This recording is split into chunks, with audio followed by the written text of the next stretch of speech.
भैया हमरा का माफ कर दो भैया। अपना मेहरारू के बात में आके तारा के हल्का कर नहीं भैया, माफ कर दो हमरा। हमरो सामने हाथ जोड़ता है ठेकेदार जी, कोई से व्यवस्था करा दी ना। हमरा बेटा के सीरियस तबीयत खराब, ऑपरेशन करे के ठेकेदार जी 1 लाख रुपया रुआ दे दी, हमरा लोग काम को के सारा पैसा रुआ के चुका दे। बनला के 10 गो साथी बिगड़। अच्छा ठीक बनना हो तो अब समय होगा कमजोर।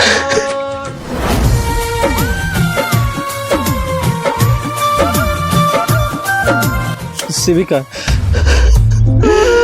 अपना बाबू का ऑपरेशन कराओ का 1 लाख रुपया लागत है।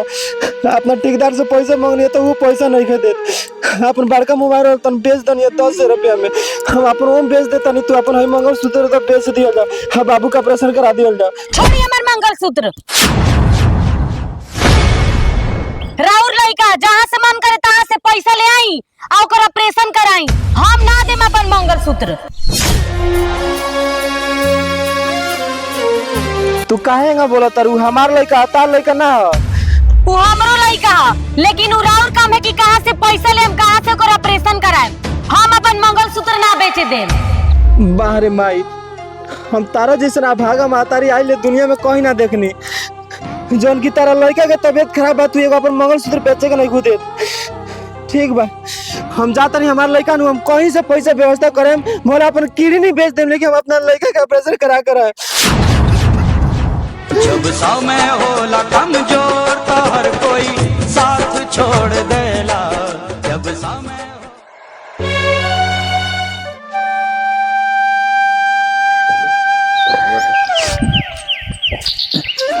बाबूजी देखता रहो हम सब हनुमान तुर के गिरा रहो। अरे बाबूजी कहा रोत रहो, का भइल बा?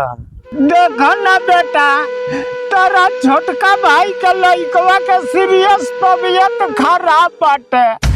डॉक्टर ऑपरेशन करे खातिर 1 लाख रुपया मंगलस, ओकरा लगे पैसा नहीं है। आके अपना मेहरारू से मंगला 100 रुपया, तू कर मेहरारू इतना खोचड़ी बिया जो ओकरा के रुपया ना दोलस। बाबूजी तू चुप हो जा। अरे ओकर मेहरारू नु खचड़ी हियो, उनु दोगला हियो। हम ओकर बड़ भाई हई नु, हम ओकर साथ देम। हम अपना भतीजा के कुछ ना होके देम। हमरा खाली पैसा बा, हम ले जाके हॉस्पिटल में जमा कर तनी। ठीक बा, तारा नाती के कुछ ना होई। अच्छा ठीक बा बेटा, जा जमा कर दियो। ठीक बा, हम जाते नहीं जमा कर देबे। हमरा भाई में थोड़ी गलती बा, उ त अपना मेहरारू के खुश रहे खातिर ओकर बात माने लावे, आ ओकरे बात मान के तोहरो के अलगा कर देलस, हमरो के अलगा कर देलस। कुछो के त का हो, हम अपना भाई के रोते हुए नहीं की देख सकत। हम जाते नहीं पैसा जमा कर देबे। भाई होला उहे जे भगवान अगर बेटा देश बड़ भाई देश तो तहरा नियर। जा बेटा जा, पैसा जमा कर दो। भाई होला उहे जे जिंदगी के खेला।